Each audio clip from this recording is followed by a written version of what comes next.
अच्छा, आज हम बात करेंगे सरफेस एरिया के बारे में। अच्छा, अब एक चीज़ जो आपको सरफेस एरिया के बारे में पता होनी चाहिए कि जिस तरह हमने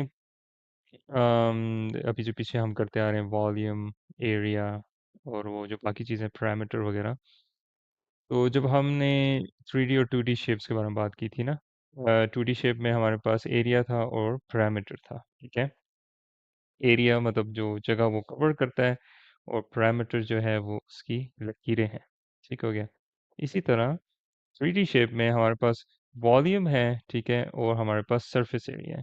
वॉल्यूम जो है वो क्या कितना वो आप कहते हैं मादा होल्ड कर सकता है। मैं ऐसे सही लफ्ज़ मादा है, मैं सही श्योर नहीं हूँ, या कितना वो कोई भी चीज़ होल्ड कर सकता है। और सरफेस एरिया जो है वो उसकी आप कहते हैं, क्योंकि पैरामीटर्स तो हम 3D शेप में थोड़ा मुश्किल हो जाता है, मतलब हम लकीरें नहीं निकाल सकते, क्योंकि अगर आपको याद हो, हम 2D शेप में सिर्फ दो एक्सिस के साथ काम करते हैं, जो वाई और एक्स है, ठीक है। तो लकीरें जो है ना, जिस तरह भी टेढ़ी मेढ़ी मतलब गोल या चौकोर, हम आराम से निकाल सकते हैं। तो इन दिस केस जो है हमारे पास प्रॉब्लम जो आ जाती है वो ये है कि हमारे पास अब एक थर्ड एक्सिस आ गया ना, ठीक है, क्योंकि 3D शेप है जिसको हम जी एक्सिस कहते हैं। इसमें फिर हम क्या कर सकते हैं? तो इसमें जो लकीरें हैं वो हम उसको सिर्फ मतलब पैरामीटर के मतलब सेंस में कि क्योंकि 2D शेप में हमारे पास पैरामीटर है, सरफेस एरिया में जो है हमारा वो बेसिकली 3D शेप का पैरामीटर है। इन अ वे है नहीं एग्जैक्ट, इसमें हम पैरामीटर ज़रूर यूज़ करते हैं फार्मूलाज के हिसाब से, मगर इसको आप ज़्यादा ये कह सकते हैं कि किसी की चीज़ की शक्ल, ठीक है, उसका ऊपर वाला हिस्सा या उसकी खाल आप कह दें, उसकी स्किन कह दें, ठीक है, सरफेस एरिया बेसिकली उस चीज़ के साथ डील करता है। ठीक हो गया? तो अब इसको हम मालूम किस तरह करते हैं, तो इसमें उसी तरह जो हमारे पास पहले जो बेसिक शेप्स थी, जिस तरह हमने शुरू किया था ना, गोल थी, उसको हम स्फीयर कह देते थे या सर्कल कह देते थे, ये चौकोर थी, उसको स्क्वायर मतलब हम क्यूब कह दें या स्क्वायर प्रिज्म कह दें वगैरह वगैरह। तो इसी तरह सरफेस एरियाज में भी आपकी बेसिक शेप्स हैं और उसके हिसाब से फॉर्मूलाज हैं जो आपने यूज़ करने हैं। ठीक हो गया? तो पहली जो शेप है वो आपके सामने ऑलरेडी मौजूद है, वो है इसको हम कहेंगे स्क्वायर प्रिज्म। ये भी एक क्यूब है। अभी मैंने सही तरह ड्रॉ नहीं की हुई, मगर इसकी सारी अगेन वही प्रॉपर्टीज़ जो हम पहले यूज़ करते आ रहे हैं, सारी साइड्स इक्वल हैं। तो इसको मालूम करने के लिए जो इसका जो उन्होंने फॉर्मूला दिया वो है सरफेस एरिया जो है दैट इज़ 6 टाइम्स स्क्वायर, ठीक है, मतलब साइड्स का स्क्वायर। कहने का मकसद है, आपको पता है कि क्यूब में एक ही लेंथ होती है जो हर जगह इक्वल होती है, वो आपने एस की जगह पुट कर देनी है और आपके पास आंसर निकल आएगा। ठीक हो गया? तो इसको अगर हम लेट्स से मालूम करना चाहें, लेट्स से अगर हमारे पास एक साइड जो है, एक लाइन जो है इसकी, चाहे हाइट हो, लेंथ हो, विड्थ हो, लेट्स से हम इसकी एक 6 है, ठीक है, वो हर जगह 6 ही होंगी, ठीक है, 6 इंचेस हम कह देते हैं, ठीक है। तो 6 इंचेस हैं, इसको हम सीधा फार्मूला में डालेंगे, 6 6 का स्क्वायर, और याद रखिए हम स्क्वायर पहले सॉल्व करते हैं, तो इन दिस केस 6 6 36 हो जाएगा, तो 6 36, इसको आप मज़ीद कैलकुलेटर में डाल दें, तो इसको हम निकाल देते हैं।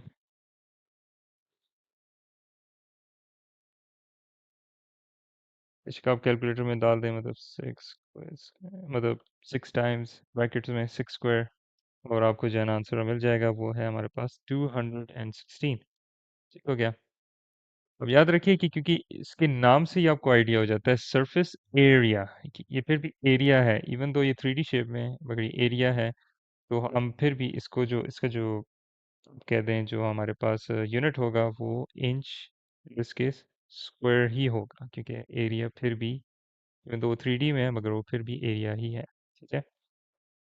इसी तरह कोई भी आपके पास जो शेप और फॉर्म आएगी, आपने उसको इंच स्क्वायर देना, चाहे वो सेंटीमीटर में, मीटर में, ठीक है, इंचेस में, किलोमीटर में, जिसमें भी है। ठीक हो गया? तो ये आपका हो गया स्क्वायर जो है ना, क्यूब शेप सरफेस एरिया में। अच्छा, अब हम एक और शेप में जाते हैं।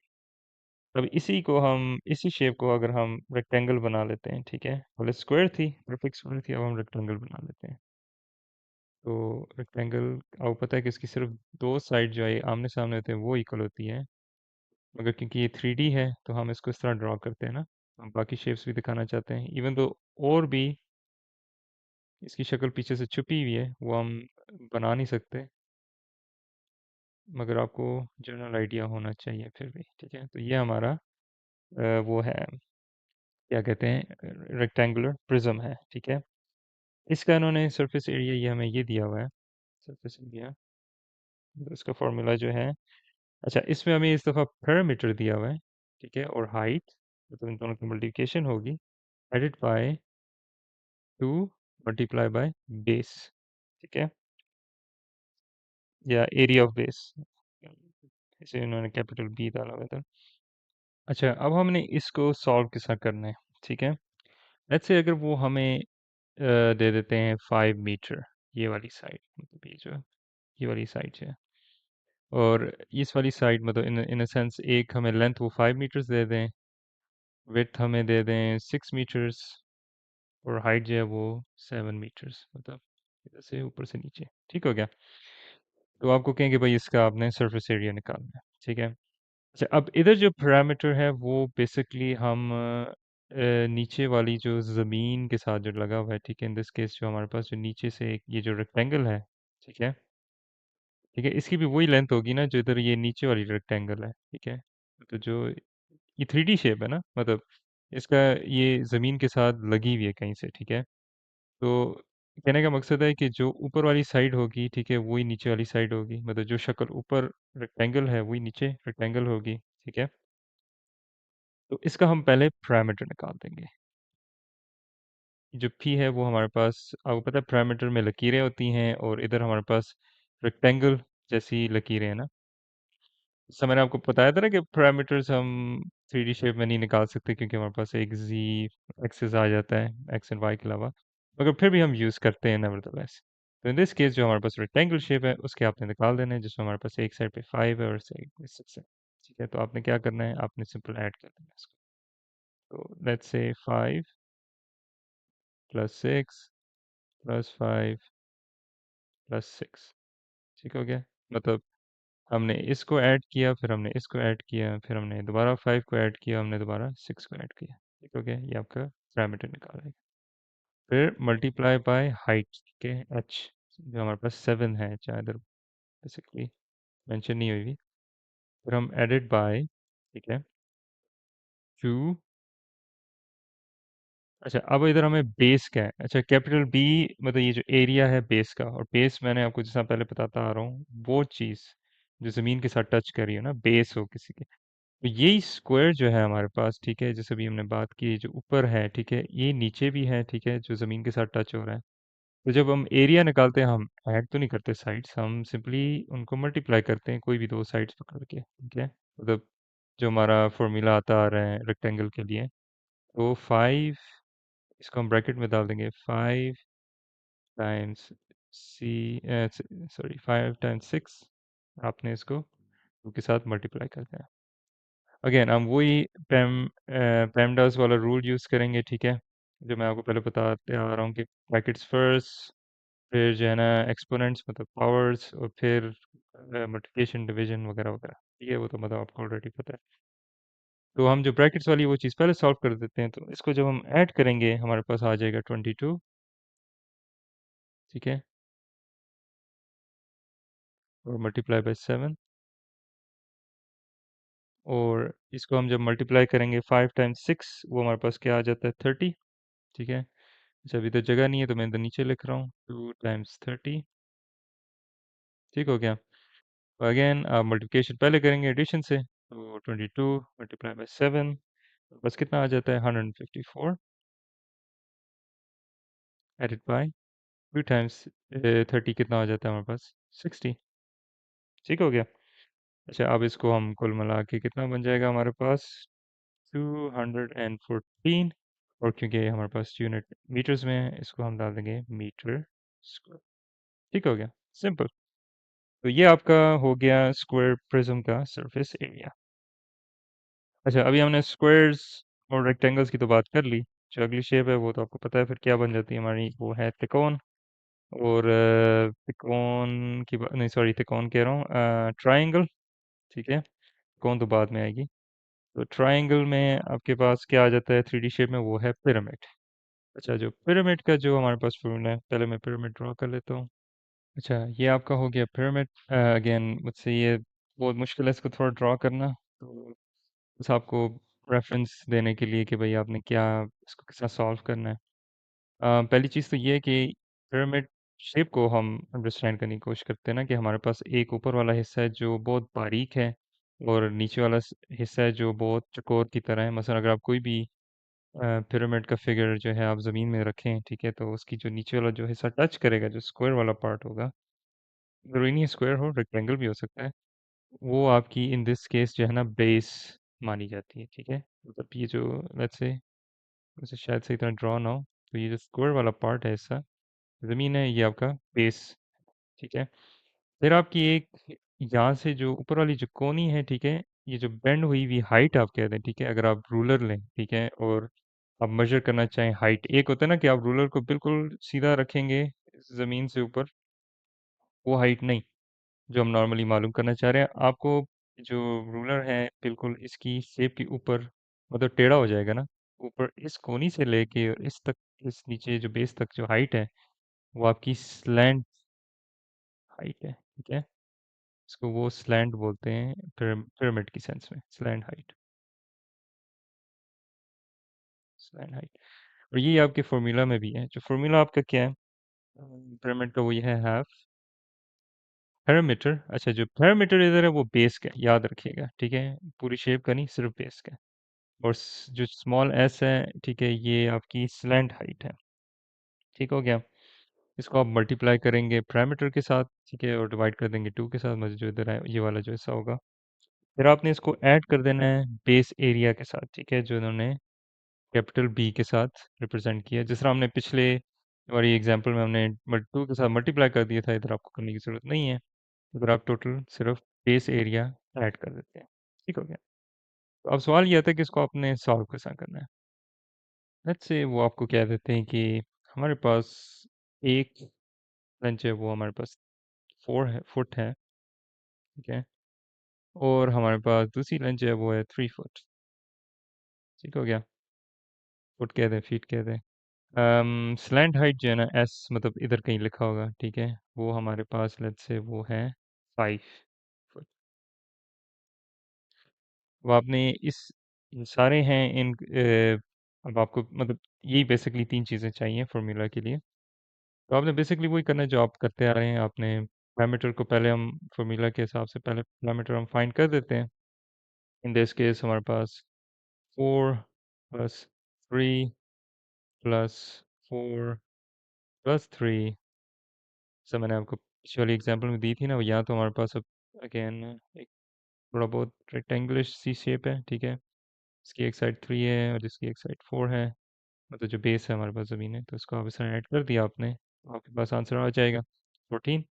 मतलब 4 + 3 7 हो जाता है, तो 7 + 7 14 हो जाता है। अच्छा, फिर आपने इसको मल्टीप्लाई कर देना है। अच्छा, अभी इधर जगह नहीं है तो मैं नीचे लिख रहा हूँ, मल्टीप्लाई बाय स्लैंड हाइट जो हमारे पास 5 है, ठीक है, एडेड बाय बेस। ठीक है, अब बेस हमारे पास इन दिस केस हमारे पास आ जाएगी 4। ठीक है, ऐसे नहीं बल्कि इसको लिख देता हूँ मैं, 4 × 3, ठीक है, मतलब ये जो नीचे वाला हिस्सा है जो हमने ऑलरेडी डिस्कस किया कि 4 है और 3 है, तो इसको हम सॉल्व कर देते हैं। जो पैरामीटर हमने निकाला है वो 14 था, इसको आप डालेंगे कैलकुलेटर में, 14 निकलाएगा आपका, मल्टीप्लाई बाय 5 एड बाय 12 हो गया। 4 × 3 = 12। मज़ीद इसको सॉल्व करेंगे तो हम हमारा आंसर जो है इसको ये 70 हो जाता है। 14 × 5 70 by 2 एडेड बाय 12, और इसका आंसर मैं इधर लिख रहा हूँ साथ में ही। तो वहाँ बस जो आंसर आ जाएगा वो है, इसको करेंगे ना, 2 1 2, 35 70, तो 35 + 12 कितना आ जाता है हमारे पास, 47। अगेन ये सरफेस एरिया है, ठीक है, एस ए, याद रखिए फॉर्मूला में आपने एस ए देखना है या सरफेस एरिया देखना है। तो इन दिस केस आंसर आपके पास फीट स्क्वायर या फुट स्क्वायर। ठीक हो गया? तो ये आपका टोटल इसमें कैलकुलेशन है। याद रखिए कि हो सकता है वो आपको आपकी आसानी के लिए वो आपको सीधा कह देंगे द पैरामीटर इज 14। ठीक है, वो सीधा कह देंगे इट्स 14। ठीक है, आपको ये 4 और 3 ना दें। ठीक है, और ये भी आपको कह सकते हैं आपकी आसानी के लिए कि area is 12। In that case आपने फिर ये लंबा चौड़ा हिसाब किताब करने की ज़रूरत नहीं है। आपने क्या करना है, आपने सिंपली बी में 12 डाल देना है। ठीक है, और जो 14 जो पैरामीटर है वो आपने पी में डाल देना है। ठीक है, और एस लैंड हाइट तो दी होगी 5, तो वो आपने सीधा सॉल्व कर देना है। मतलब इन अदर वर्ड्स आपके पास ये वाला पार्ट होगा करने को। ठीक है, ये वाला पार्ट होगा करने को, और फिर आप जो है ना इसको मज़ीद जैसा जो आप नॉर्मली करते हैं। तो ये आपका आ गया सरफेस एरिया। ओके,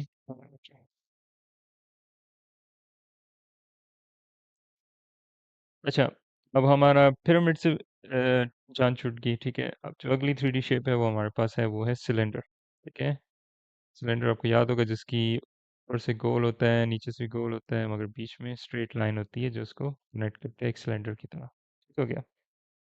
तो इधर हमारे पास अगेन डायमीटर होता है या फिर रेडियस होता है। ठीक है, मतलब जो डायमीटर तो एक एच से लेके दूसरे एच तक, और रेडियस जो है वो हाफ होता है उसका। ठीक हो गया? और फिर हमें दी हुई है हाइट। ठीक है, वो जो जो सीधी लाइन है इसकी इसकी मतलब जो उसकी है ना लंबाई उस सिलेंडर की। ठीक हो गया? वो हमें दी होती है। अब आपको कहें कि सरफेस एरिया आपने इसका मालूम करना है। इसका सरफेस एरिया जो है, ठीक है, सिलेंडर का, सिलेंडर का आपका सरफेस एरिया वो है 2 पाई, सॉरी, 2 पाई r। ठीक हो गया? हाइट मतलब 2 × पाई रेडियस × हाइट। ठीक हो गया? एडेड बाय 2 पाई, और r अभी इधर पूरा नहीं आ रहा है, ये एक्चुअली स्क्वायर है, r का स्क्वायर। ठीक है, अपने ये बेसिकली मालूम करना है। तो इन दिस केस आपको वो कह सकते हैं। अच्छा, याद रखिए कि इधर उन्होंने रेडियस मालूम मतलब मेंशन किया है। ठीक है, तो हो सकता है वो आपको डायमीटर दे दें, और आपको पता है कि रेडियस के साथ मालूम होता है, आप उसको सिंपली डिवाइड कर देते हैं 2 के साथ। ठीक है, डायमीटर को। ठीक है, हो गया? तो अब इसको हमने मालूम के साथ करना है, तो सिंपली लेट्स से अगर वो हमें कहते हैं, हमारी आसानी के लिए वो कह देते हैं कि भाई इसका जो रेडियस है वो हमारे पास 4 इंचेस है। ठीक है, और हाइट जो है हमारे पास इन दिस केस जो है वो है 3 इंचेस है। ठीक है, 3 इंचेस। तो यही दो चीज़ें आपको इंफॉर्मेशन चाहिए, देखा जाए फॉर्मूला के हिसाब से आपको हाइट चाहिए और आपको रेडियस चाहिए, बाकी जो है वो सिर्फ पाई के साथ मल्टीप्लिकेशन करनी है आपने। इन दिस केस 2 पाई, और जो रेडियस इन्होंने दिया है वो इन दिस केस 4 है। ठीक हो गया? और इसको आपने क्या करना है, मल्टीप्लाई करना है, हाइट इन दिस केस 3 है। ठीक है, इसको आपने ऐड कर देना है 2 पाई।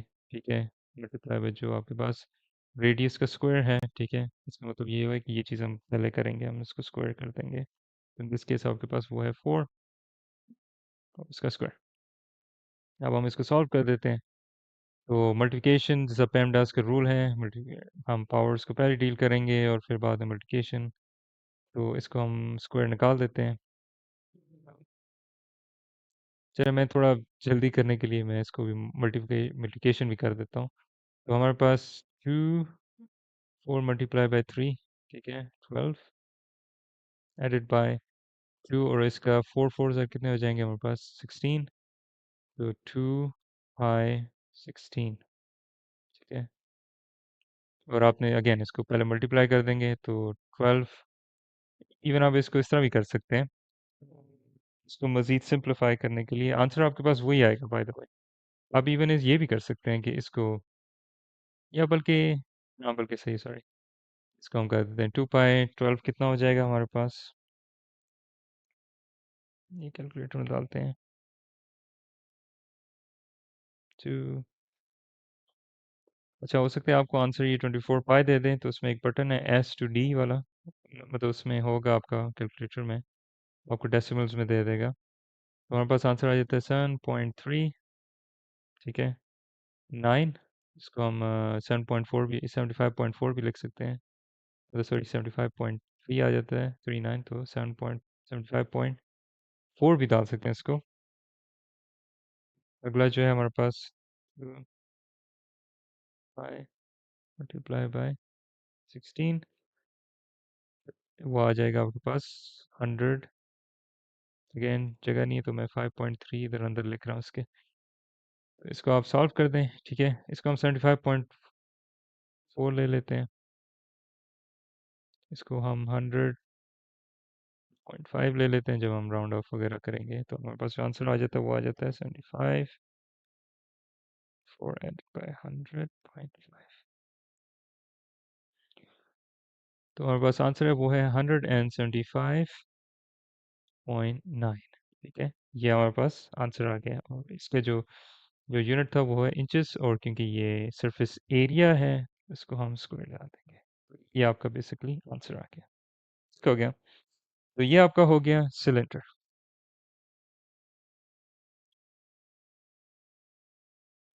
अच्छा, नेक्स्ट, याद रखिए कि आपका आंसर हो सकता है डायरेक्ट ना आए, ठीक है। थोड़ा डेसिमल्स का फर्क आ सकता है, हो सकता है 175.84 दिया उन्होंने, तो आपने वही पिक करना है। वही आपका क्लोजेस्ट आंसर होगा। उससे ये नहीं है कि वो बिल्कुल क्लोज क्लोज डाल देंगे आंसर, मतलब 175 पॉइंट फलाना 175 पॉइंट नहीं। आपका जो सबसे जो क्लोजेस्ट होगा वो बहुत करीब होगा, आपने वही आंसर चुन लेना है। अब हम आते हैं अपनी फेवरेट शेप में, वो है त्रिकोण, कोण जिसको आप कहते हैं, ठीक है। सही हो गया। ये वैसे मैंने बीच में लाइन ड्रॉ कर दी है, ये यही बताने के लिए आपका इधर डायमीटर होता है। एक बार मैं इसको सही तरह ड्रॉ ही कर देता हूँ। तो इसका नीचे वाला ऐसा गोल है, वाला ये जैसे आपकी आइसक्रीम होती है, बस उल्टी है। ठीक हो गया।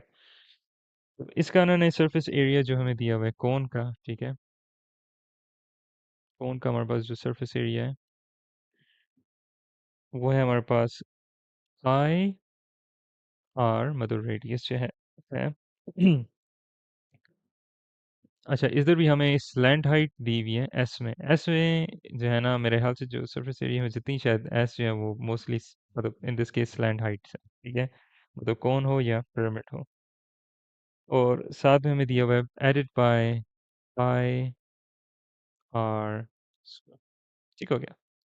और इधर हमें क्या इन्फॉर्मेशन वो प्रोवाइड कर सकते हैं, ठीक है, वो हमें दे सकते हैं। याद रखिए कि जो ये जो ऊपर वाला जो ये जो कोना है, ठीक है, इसको वर्टेक्स भी बोला जाता है, ठीक है। तो ये भी आप एक छोटी सी इन्फॉर्मेशन नोट डाउन कर लें। अच्छा, तो स्लैंट हाइट वही वाली हाइट है जो मैंने आपको बताई थी, जो ये टेढ़ी हाइट है जो बिल्कुल बेस से लेके ऊपर तक जाती है, ठीक हो गया। एस, इसको हम ऐसे ही कह देते हैं इस केस। तो अब आपने इसको किस तरह मालूम करना है, ठीक है, वो आपको कह देंगे, ठीक है। अगेन आपकी आसानी के लिए, जो आपकी जो डायमीटर है, ठीक है, अगेन जो रेडियस है, मतलब इस शेप का आपने रेडियस से ना, अगर डायमीटर दिया तो फिर तो आपने डिवाइड कर देना है 2 के साथ, ठीक है। तो in this case let's say वो हमें कहते हैं कि रेडियस जो है हमारे पास वो 2 फीट है, ठीक है। मतलब ये वाली साइड मिडल पे 2 है, ठीक है। अगर ये डायमीटर होता तो ये 4 होता, ठीक है। फिर आपने उसको डिवाइड कर देना 2 के साथ, तो आपके पास आंसर 2 ही आता। सही हो गया। तो इन केस हमारे पास रेडियस हमारे पास 2 है, ये इन्होंने एक इन्फॉर्मेशन दी होगी, फिर हमें हाइट की दी होगी, ठीक है। तो स्लैंड हाइट वो कह देते हैं जो हमारे पास है वो है 5 है, ठीक है। तो जो स्लैंड हाइट है ये वाली, ये हमारे पास 5 है। तो आपके पास ये दो इन्फॉर्मेशन चाहिए, स्लैंड हाइट जो हमारे पास एस है, और हमारे पास जो रेडियस है इस केस आर, वो 2 है, ठीक है। और दोनों हमारे पास किस चीज़ में है, दे आर इन फीट या फुट। अब आपने इसको मालूम करना है, सिंपल, पाई मल्टीप्लाई बाय जो हमें रेडियस है, देन दिस केस वो है 2। स्टैंड हाइट हमारे पास इन दिस केस क्या है, वो है 5। ठीक हो गया। और मैं ये नीचे लिख रहा हूँ क्योंकि जगह नहीं है, added by pi multiply by जो हमारे पास रेडियस दैट इज स्क्वायर। ठीक हो गया। तो इसको हम सॉल्व कर देते हैं। तो 2 5, लेट्स से इसको हम 2 5 10, भी हमने पाई के साथ मल्टीप्लाई करना है इसको। वैसे थोड़ा कम करने के लिए कर रहा हूँ। 2 2 ज़ा 4, तो ये हमारे पास 5 टाइम्स 4। ठीक है, तो इसको आप सॉल्व कर दें कैलकुलेटर में। 10 टाइम्स, एक मिनट, 10 टाइम्स पाई हमारे पास कितना हो जाएगा? वो है 31.41। ठीक है, मैं इसको इन एडवांस जो है मैं इसको कर देता हूँ 31 राउंड ऑफ करके 0.4। और 5 टाइम्स 4 कितना हो जाएगा हमारे पास? आ जाएगा 12.56। तो राउंड ऑफ करेंगे 12.6 हो जाता है।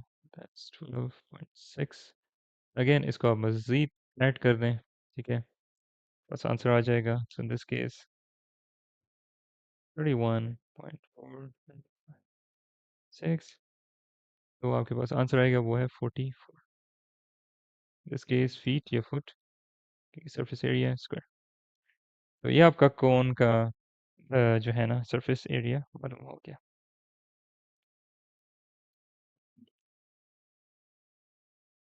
अच्छा, तो लास्ट शेप जो है हमारे पास वो है स्फीयर। ठीक है, मतलब गोल जो शेप है आपकी जो रहेगी, जो टोटली गोल है चारों तरफ, उसको हम स्फीयर में आपके पास एक ही चीज़ है उसके बारे में आप मतलब मेन आपकी परेशानी जो है वो सिंपल है, उसकी डायमीटर ही होता है। ठीक है, सॉरी ये सही तरह नहीं बना है, क्योंकि ये बिल्कुल गेंद की तरह होता है गोल।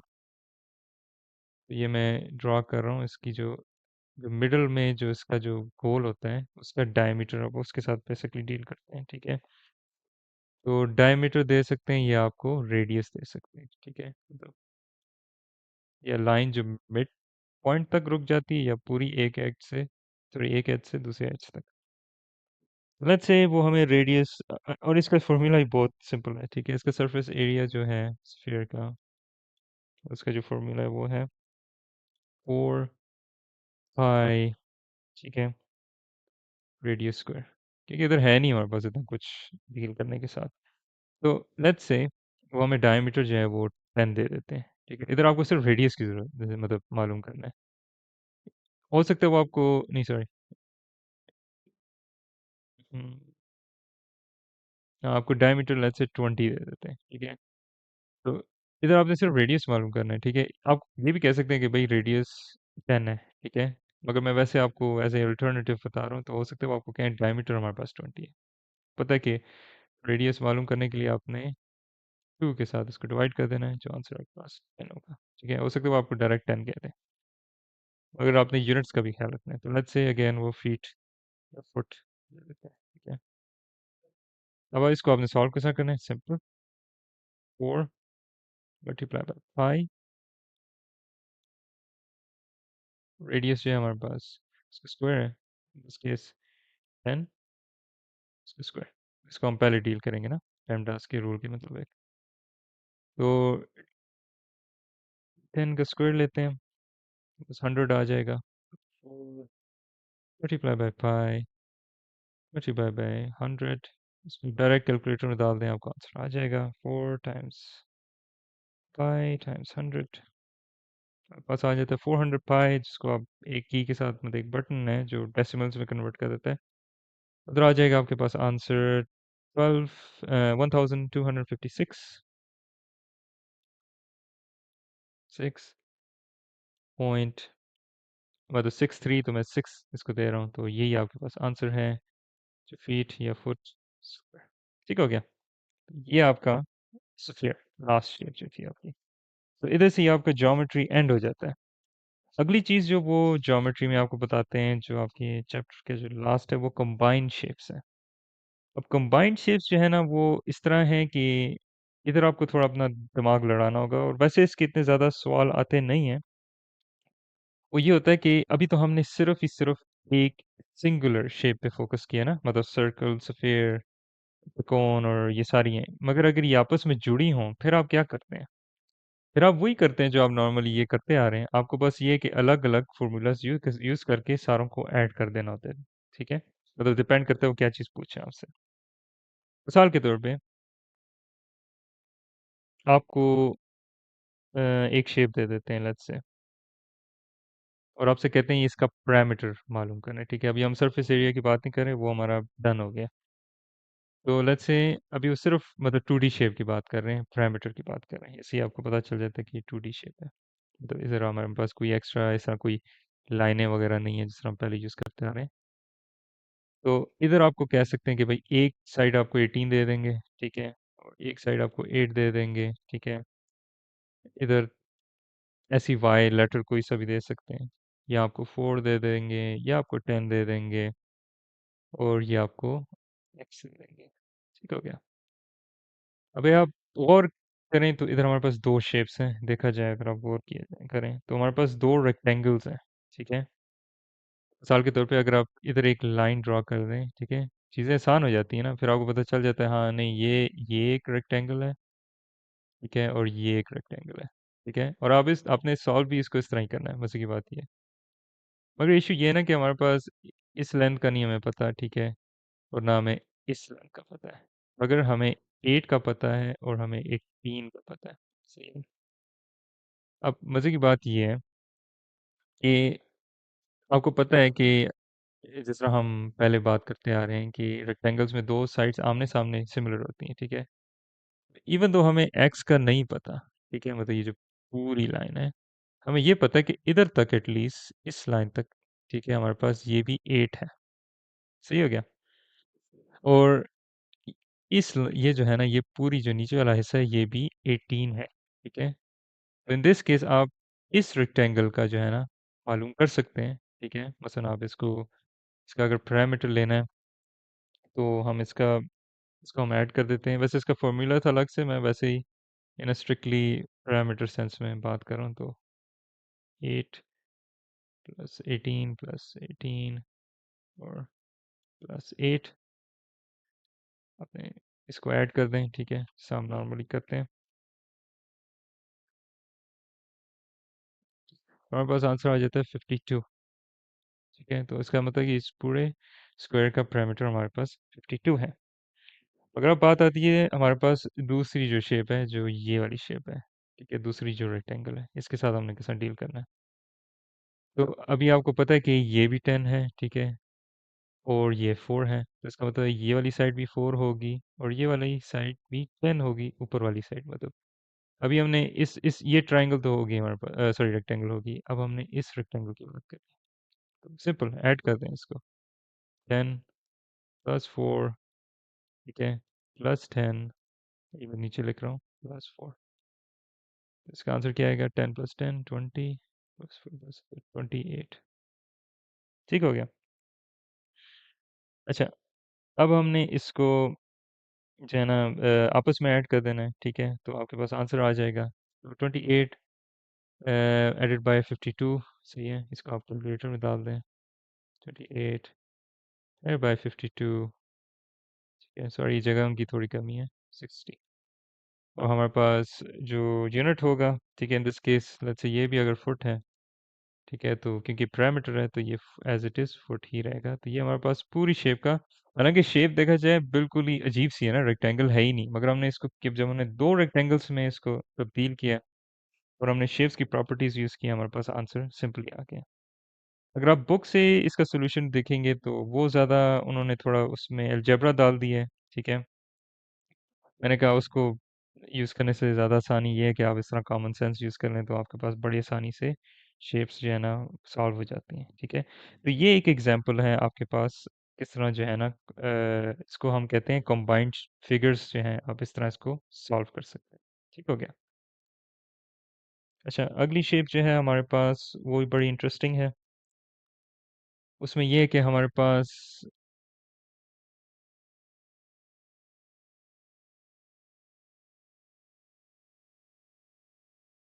ठीक है, ये हमारे पास शेप है। अच्छा, अब ये हमें थोड़ा जो है ना कंफ्यूजिंग सा लगेगा, क्योंकि एक साइड पे हमारे पास जो शेप है वो एक्चुअली ट्रेपेजॉइड है, ठीक है? मतलब जिसकी सारी साइड जो है ना इक्वल नहीं होती, सही हो गया? और एक साइड पे हमारे पास अगेन रेक्टेंगल है, ठीक है? अच्छा, अब इसको सॉल्व करने के लिए ये वैसे मैंने लाइन अभी से ड्रॉ कर दी है, होगी नहीं, आपको शेप यही दी होगी। हो सकता है आपको यहाँ डैशेस के तौर पे ना यूं करके और आपको कह दें कि भाई ये वाली जो साइड हमारे पास 5 सेंटीमीटर है, ठीक है, ये वाली साइड हमारे पास 2 सेंटीमीटर, मतलब ये जो सीधी सी लाइन है, और फिर ये जो सीधी लाइन है, ठीक है, ये हमारे पास अगेन 5 है। देखा जाए सेंस बनती है ना, क्योंकि ये ऑलमोस्ट जैसा मैंने कहा था ना रेक्टेंगल की तरह है। तो अगर ये 5 है तो ये भी 5 है, तो अगर ये 2 है तो ये भी 2 हो सकती है, मगर दी नहीं होगी आपको, ठीक है। तो इसको हम वापस ला देते हैं और आपको कह दें कि ये वाली साइड है, ये आपके पास 5 सेंटीमीटर है, ठीक है। देखा जाए सेंस बनती है, क्योंकि अगर ये वाली साइड इधर तक 2 है, ठीक है, तो बकाई इधर जो है वो 3 रह जाएगी, ठीक है। कहने का मकसद ये है, मगर वो अगेन मेंशन नहीं किया होगा, ये चीज़ें आप खुद अंदाज़ा कर सकते हैं, और यही मेन मकसद है कॉम्बाइंड शेप में, आपने अंदाज़ा करना है। नीचे वाली आपको कह सकते हैं ये हमारे पास 7 सेंटीमीटर है, देखा जाए बहुत ज़्यादा लंबी भी है इस वाली से, तो इसकी सेंस बनती है, ठीक है। एनीवेज, अब आपने इसको सॉल्व कैसा करना है, ठीक है, और पहली चीज़ आपने ये पता करनी कि वो आपसे बेसिकली पूछ मतलब क्या पूछ रहे हैं, क्या है, ठीक है। अच्छा, इस दफ़ा पैरामीटर मालूम करने की जगह वो आपको क्या है, एरिया मालूम करें, फिर आप क्या करेंगे? सही हो गया। एरिया तो आपको पता है, जैसा मैंने कहा ना, हम इसको दो शेप्स में डाल सकते हैं, वो है एक हमारे पास रेक्टेंगल है, और एक हमारे पास ये जो नीचे, मतलब इसको रेक्टेंगल कह दें, इसको हम ट्रेपेजॉइड कह देते हैं, ठीक है।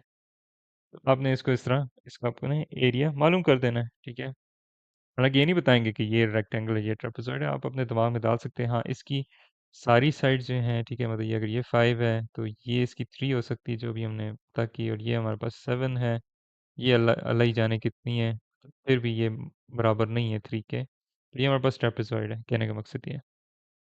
तो अब हम इसको सॉल्व कर देते हैं, ठीक है। तो पहले आपने क्या करना है, आपने एरिया निकालना है, वो है रेक्टेंगल का। तो सिंपल है, एरिया हमारे पास क्या था रेक्टेंगल का, वो था length multiply by width, in this case 5 multiply by 2, 5 और 2, हम ये वाली साइड नहीं ले रहे ना, क्योंकि हम सिर्फ इस जगह पे फोकस्ड है, इस रेक्टेंगल पे। वो आपके पास आ जाएगा 10 foot square, sorry centimetre square.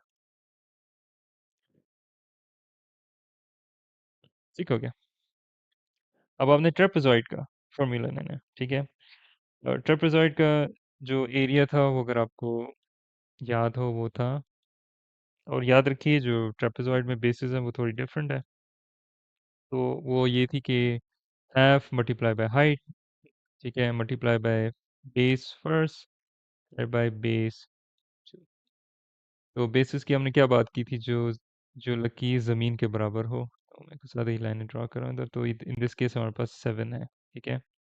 और दूसरी बेस जो है वो ऊपर वाली बेस है, मतलब बेस के उलट वो हमारे पास 5 है, ठीक है।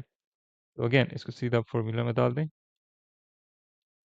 बेस पहली 5, बेस दूसरी 7, ठीक हो गया। और सॉरी हाइट में डालना ही भूल गया।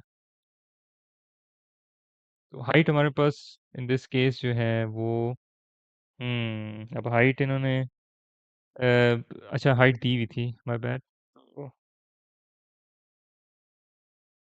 अच्छा हाइट नहीं दी हुई इन्होंने, तो हाइट हम मालूम कर सकते हैं, ठीक है। हाइट किस हम मालूम करेंगे, ठीक है, हमने बेसिकली हाइट ये थी ना, एक बेस से दूसरी बेस तक जो लेंथ है बीच में, जो सीधी लाइन है इधर, ये हम मालूम कर सकते हैं ना, क्योंकि जैसे हमने इसको रेक्टेंगल में डाल दिया ना, देखिए हमने अपनी ज़िंदगी खुद ही आसान कर दी। हमें पता है कि ये वाली साइड 2 है, ठीक है, और ये वाली साइड 3 है, जैसा मैंने पहले बात की थी। तो यही चीज़ जो 3 है, वो ये वाली लाइन, कहने का मकसद है ये चेंज तो नहीं हो सकती ना, यही लाइन इधर भी एग्जिस्ट कर सकती है, मतलब हाइट और इन दिस केस लेंथ कह दें या विड्थ कह दें, वो बराबर है, ठीक है। तो हम उसको डाल देंगे 3, ठीक है, और अंदर जो है वो है 5 प्लस 7, ठीक हो गया। और इसको आप मालूम कर दें, 5 प्लस 7 इसको ऐड कर देते हैं, 12 आ जाएगा। तो हाफ 3 मल्टीप्लाई बाय 12, इसको 3 के साथ मल्टीप्लाई कर देंगे, 3 1 3 3 2 6, 3 2 6, सॉरी 3 1 3 उल्टा गिन, 36 डिवाइड बाय 2, जो आपके पास आंसर आएगा वो है 2 को डिवाइड कर दें 36 के साथ, 18। बस 18 आ गया क्योंकि ये एरिया है सॉरी फुट फिर पे चला गया सेंटीमीटर स्क्वायर। आपने इसको ऐड कर देना है क्योंकि एरिया इधर ऐड होंगे ना, हम दोनों शेप्स को जोड़ा हुआ है, हम कंबाइंड फिगर्स हैं। मतलब ये वाला एरिया, ठीक है, इस एरिया के साथ जुड़ जाएगा। तो इसको हम ऐड कर देते हैं, हमारे पास आंसर आ जाएगा 28 सेंटीमीटर स्क्वायर, क्योंकि हमने एरिया की बात की। इसी तरह आपने कंबाइंड शेप्स को भी इसी तरह सॉल्व करना है। अगेन सिंपल है या नहीं, कोई इतना कॉम्प्लिकेटेड नहीं है। सही है, शेप्स आपके सामने खुद ही होंगी और आपने खुद ही उसके हिसाब से ये चीज़ें निकाल देनी है और आपके लिए खुद ही चीज़ें आसान हो जाएगी। अगेन ये प्रैक्टिस से ही आएगा। अच्छा, लास्ट शेप जो है हमारे पास वो भी बड़ी इंटरेस्टिंग है। इधर हमारे पास एक कोन है और एक सिलेंडर है, वो आपस में जोड़ के, ठीक हो गया। तो हमारे पास लेट्स से सिलेंडर तो यही होता है ना, स्ट्रेट सी लाइन होती है नीचे, सिलेंडर थोड़ा माजूर सा सिलेंडर है। एनीवेज ये हमारे पास कौन होगी, ऊपर वाला हिस्सा। और वो आपको कहते हैं कि आप इसका वॉल्यूम मालूम करें, ठीक है। हमें कहते हैं कि इन कंबाइंड फिगर्स का आप वॉल्यूम मालूम करें। तो आपको पता है इधर दो वॉल्यूम हमारे यूज होंगे, वो एक होगा हमारे पास वॉल्यूम, वो है कौन सिलेंडर का, sorry, pi r square height. और दूसरा जो हमारे पास वॉल्यूम है वो है कौन का, वो है 1/3 पाई रेडियस स्क्वायर और हाइट, ठीक है। आपने ये टोटल मालूम करना है। अच्छा, अच्छा इधर लेट्स से वो हमें दे देते हैं कि सिंपल जो है ना रेडियस जो है हमारे पास, ठीक है, आर जो है मतलब मिडिल एक लेंथ मिड पॉइंट तक, रेडियस जो है वो हमारे पास 1 मीटर है, ठीक है। और हमें एक हाइट दे देते हैं 2 मीटर और एक हाइट हमें दे देते हैं 1 मीटर, ठीक हो गया। सॉरी 1.2 मीटर और 1.5 मीटर, ठीक है, मतलब कोन की जो हाइट है। अच्छा, अब आपने इसको अब याद रखिए जो रेडियस सिलेंडर पे अप्लाइड है वही रेडियस कोन में भी है, मतलब कोन उसके ऊपर है ना, तो वो भी इधर ही वही रेडियस है, ठीक है, वो भी 1 मीटर, दोनों में 1 मीटर है, ठीक है। तो ये चीज़ ऑटोमेटिकली आसान हो जाती है आपके लिए। आपने क्या करना है, बस फॉर्मूला में डाल देना है बाय रेडियस आपके पास 1, ओ सॉरी, रेडियस आपके पास 1 है जो एज इट इज़ ही आ जाता है, और हाइट आपके पास उन्होंने 1.5 दिया है। और दूसरा जो है आपका क्या है, वो है 1/3 रेडियस 1, अगेन इसका आप स्क्वायर लेंगे 1 ही आएगा, मगर आपके पास हाइट 2 दी हुई है, ठीक है। आपने इसको सिंपली सॉल्व कर देना कैलकुलेटर और ऐड कर देना है। तो हम पहले इसको सॉल्व कर देते हैं। तो हमारे पास बेसिकली 1.5 टाइम्स 1 टाइम्स पाई, जो हमारे पास 3/2 पाई आएगा, मगर इसको हम डेसिमल डालेंगे तो डेसिमल वाला बटन यूज़ करेंगे तो हमारे पास 4.7, ठीक है, आ जाएगा। मतलब 1 2 3 इस तरह भी आएगा, मगर मैंने इसको राउंड ऑफ कर दिया। एड बाय दूसरा जो वॉल्यूम है हमारे पास, ठीक है, तो दूसरे वॉल्यूम में इधर ये गलती कर बैठा हूँ, हाँ इधर देखे ना, मैंने पाई नहीं डाला था, सॉरी, पाई 1/2 पाई इधर एग्जिस्ट करता है, इधर नहीं भूल गया था, सॉरी। तो इसको हम कर देते हैं, फ्रैक्शन में डाल देते हैं 1/3 टाइम्स पाई टाइम्स 2, ठीक हो गया, मतलब टाइम्स 1 स्क्वायर ब्रैकेट्स में और टाइम्स 2 जो हाइट है इसकी।